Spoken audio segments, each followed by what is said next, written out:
అందరికీ నమస్కారం అండి. నేను మీ Vishalakshi. Welcome to mother's promise. Sankranti అంటేనే పెద్దల పండగ. అందులోకి ఆంధ్ర వాళ్ళకైతే సంక్రాంతికి మించిన పండగ ఇంకొకటి ఉండదు. ఎందుకంటే ఆడపిల్లలందరూ కన్నవారింటికి వచ్చే ఒక అద్భుతమైన అపురూపమైన పండుగ. ఈ పండగకి అమ్మ వాళ్ళ ఇంటికి మేము వెళ్ళామండి. ఈ జర్నీ విశేషాలన్నీ కూడా మీతో ఈరోజు ఈ వీడియోలో షేర్ చేసుకుంటున్నాను. అలాగే మేము వెళ్ళేసరికి అమ్మ వాళ్ళు సంక్రాంతికి కావాల్సిన భోగిదండలు అవన్నీ కూడా రెడీ చేశారు. ఈ విశేషాలన్నీ కూడా ఈ వీడియోలో చూద్దామండి. సంక్రాంతికి వారం రోజులు ఉంటుందనగానే మాకు పుట్టింటి నుంచి పిలుపులు వచ్చేసాయండి. ఇంక ఇదిగోండి పిల్లలకి హాలిడేస్ ఇచ్చారు. సంక్రాంతికి అమ్మ వాళ్ళ ఇంటికి బయలుదేరామన్నమాట. ఎప్పుడు ఎక్కడికి బయలుదేరినా సరే దేవుడికి దండం పెట్టుకొని బయలుదేరడం అనేది బాగా అలవాటండి. ఎందుకంటే మా నాన్నమ్మ ఎప్పుడు కూడా చెప్తూ ఉంటారు, ఎక్కడికి బయలుదేరినా ఏమైనా సరే భగవంతుడికి దండం పెట్టుకొని వెళ్తే ఆ పని చక్కగా అవుతుంది, ఆ ప్రయాణం అనేది సుఖవంతం అవుతుంది అనేసి నాన్నమ్మ చెప్పేవాళ్ళు. అప్పటి నుంచి కూడా ఎక్కడికి ఇంట్లో నుంచి బయటికి వెళ్తే చాలు దేవుడికి దండం పెట్టుకొని వెళ్ళడం అనేది బాగా అలవాటు అనమాట. ఇదిగోండి మా జర్నీ కేపీహెచ్బి నుంచి శ్రీకాకుళంకి స్టార్ట్ అయ్యిందండి. మార్నింగ్ అరౌండ్ 6:30 ఆర్ 6:40కి బయలుదేరామండి ఉదయం ఇంట్లో. ఇదిగోండి జర్నీ అనేది కేపీహెచ్బి నుంచి టువర్డ్స్ శ్రీకాకుళం అనేది స్టార్ట్ అయ్యింది.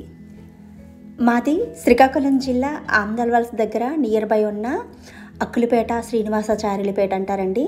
మాది శ్రీనివాసాచార్యులపేట కాలనీ అనమాట మా ఊరు.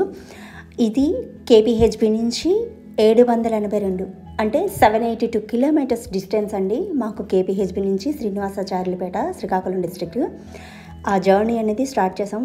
అరౌండ్ మాకు 13 to 14 అవర్స్ జర్నీ అండి మాకు కేపీహెచ్బి నుంచి ఉంటుందన్నమాట అక్కడికి. ఇంకా మనం మధ్యలో ఆగి కాస్త వెళ్తాం కాబట్టి near by 15 to 16 hours journey అనేది చేయాలన్నమాట. అందుకే పొద్దున్నే ఇంకా బయలుదేరాలి. బట్ ఏంటంటే కొంచెం కుదరలేదు. అలా అని 6:30 వరకు రెడీ అయ్యి వెళ్ళాలని డిసైడ్ అయ్యి ఇంకా అలా బయలుదేరామన్నమాట. ఇదిగోండి కేపీహెచ్బి నుంచి టువర్డ్స్ అలా వస్తూ సైబర్ టవర్స్ నుంచి క్రాస్ చేసుకుంటూ అలా ఔటర్ రింగ్ రోడ్కి రీచ్ అయ్యామండి. మార్నింగ్ అయితే అంత ట్రాఫిక్ లేదు. ఔటర్ రింగ్ రోడ్కి 25 to 30 మినిట్స్లోనే ఔటర్ రింగ్ రోడ్ మేము రీచ్ అయిపోయామండి. ఇదంతా కూడా NH65 నేషనల్ హైవే 65 అండి. ఇక్కడ నుంచి మనకి జర్నీ అనేది స్పీడ్ లిమిట్ వచ్చేసి కార్కి అయితే 120 km స్పీడ్ ఉందండి. అలాగే ట్రక్స్కు వాటికి వీటికి ఏమైనా 80, 60 అలా ఉన్నాయండి. మనకి కార్కి అయితే 120 km స్పీడ్ అయితే ఉందన్నమాట. దానికి అబవ్ అయితే మాత్రం ఫైన్ అనేది పెట్టాల్సి వస్తుంది. మనకి అన్ని దగ్గరలో కూడా చాలా వరకు కూడా హోర్డింగ్స్ అనేవి ఉన్నాయన్నమాట మనకి స్పీడ్ లిమిట్ కోసం. ఇదిగోండి మనకి టోల్ గేట్స్ అనేవి స్టార్ట్ అయిపోయాయి. అరౌండ్ 15 to 16 టోల్ గేట్స్ అనేవి మేము చూసుకుంటూ వెళ్ళామండి జర్నీలో.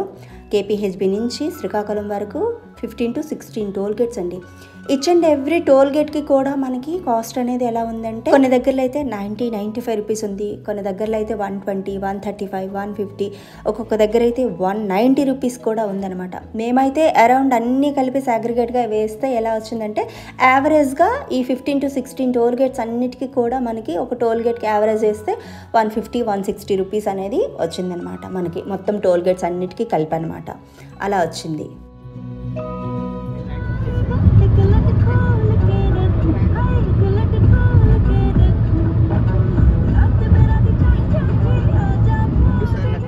అప్పుడప్పుడే బయటకు వస్తున్నటువంటి సూర్యభగవానుని అందాలని చూసుకుంటూ చుట్టూ ఎంత గ్రీనరీ ఉందంటే అంత గ్రీనరీ ఉంది.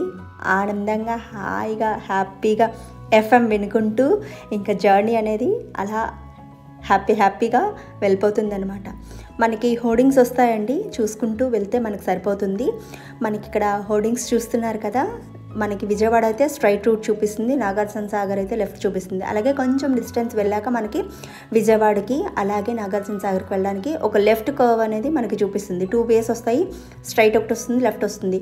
మనం విజయవాడ వైపు జర్నీ చేసే వాళ్ళమంతా కూడా ఇక్కడ లెఫ్ట్ అనేది తీసుకోవాలండి. పర్టికులర్గా చూడండి, ఇక్కడ లెఫ్ట్ అనేది తీసుకొని మనము జర్నీని స్టార్ట్ చేసుకోవాలి. మళ్ళీ ఇదంతా కూడా NH65 అండి. ఇప్పటివరకు మనం ట్రావెల్ చేసిందంతా కూడా NH65 నేషనల్ హైవే 65 అనండి.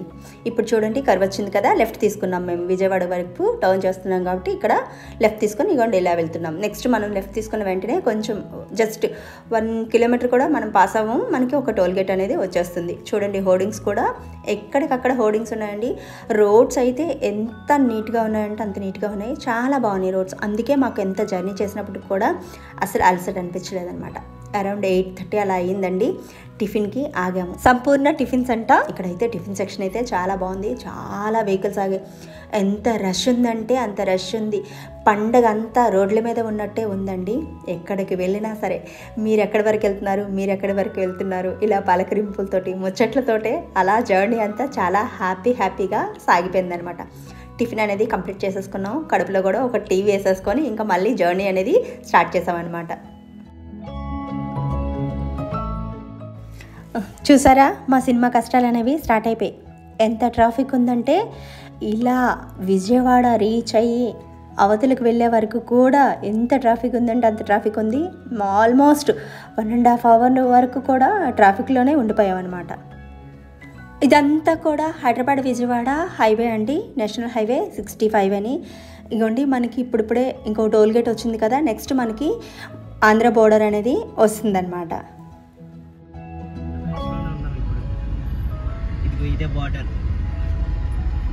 Welcome to AP, by by to Telangana. అంటే చూడు ఇప్పుడు నా హాఫ్ బాడీ ఏపీలో ఉంది, ఇప్పుడు నా హాఫ్ బాడీ తెలంగాణ. ఇప్పుడు ఇంకొక 2 నిమిషాల్లో నీ ఫుల్ బాడీ ఏపీలో ఉంటుంది. ఈ బోర్డర్ దగ్గర కూడా చెకింగ్స్ అనేవి అయ్యేవండి. ఎవరైనా మందు బాటిల్స్ తీసుకొస్తున్నారేమో అనేసి 2 బాటిల్స్ అంట, 2 బాటిల్స్ కంటే ఎక్కువ తీసుకురాకూడదంట. చాలా చెకింగ్స్ అయితే జరిగాయన్నమాట.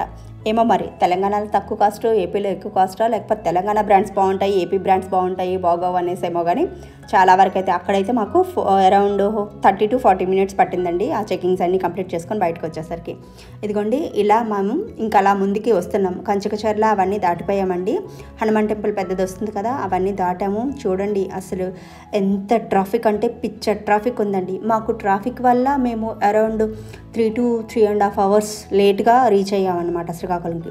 ఇదంతా విజయవాడ బైపాస్ అండి. ఈ విజయవాడ బైపాస్ క్రాస్ చేసుకుంటూ అలా ముందుకొచ్చి ఇంకా లంచ్ కోసం ఇక్కడ ఆగామన్నమాట.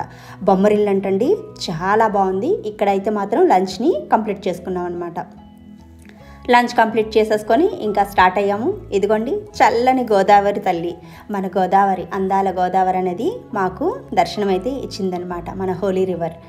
అలా ఆ రాజమండ్రి అందాలను చూసుకుంటూ పచ్చని చెట్ల మధ్య నుంచి, పచ్చని పొలాల మధ్య నుంచి ఎంత ఆనందంగా హ్యాపీగా అనిపించిందంటే అంత హ్యాపీగా అనిపించింది. ఇలా ఈవినింగ్ 6 వరకు కూడా మేము అన్నవరం రీచ్ అయ్యామన్నమాట. అన్నవరం పైన టెంపుల్ ఉంటుంది కదా, స్వామివారి రెప్లికా అనేది ఇక్కడ మనకి ఉంటుంది కిందిని. ఇక్కడ ప్రసాదాలు కూడా ఇస్తారు.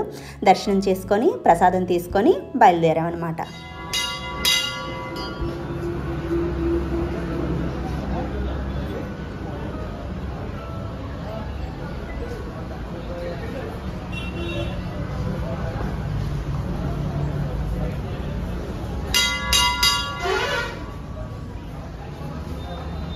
ఇదంతా కూడా NH16 అండి, నేషనల్ హైవే 16. ఇది చెన్నై కోల్కతా హైవే అనమాట. ఇది మొత్తం అంతటికి కూడా. ఇదిగోండి మనకి ఇంకొక టోల్ గేట్ అనేది వచ్చేసింది. నైట్ అయిపోయింది కదా, అరౌండ్ 6-6:15 అయ్యేసరికి మేము అన్నవరం రీచ్ అయ్యేసరికి చాలా నైట్ అయిపోయిందండి. ఎందుకంటే వింటర్ సీజన్ కదా, తొందరగా మనకి లైటింగ్ అనేది తగ్గిపోతుంది కదా. ఎంత బాగా అనిపించిందంటే జర్నీ, ఆ లైటింగ్స్ తోటి వాటితోటి ఇలా హైవేలో వెళ్తుంటే చాలా ఆనందంగా అనిపించింది. ఇలా హ్యాపీగా వైజాగ్ రీచ్ అయిపోయాము. అలాగే భోగాపురం దగ్గరకు కూడా వచ్చేసాం. మనం సిటీ లోపలికి వెళ్ళాల్సిన అవసరం లేదండి, బయట నుంచే మనకి రూట్ అనేది చూపిస్తుంది, హోర్డింగ్స్ ఉంటాయి. ఇలా మేము భోగాపురంకి రీచ్ అయిపోయాము. ఇంకొక 2 అవర్స్లో ఇంటికి రీచ్ అయిపోతామని హ్యాపీ అనిపించిందండి.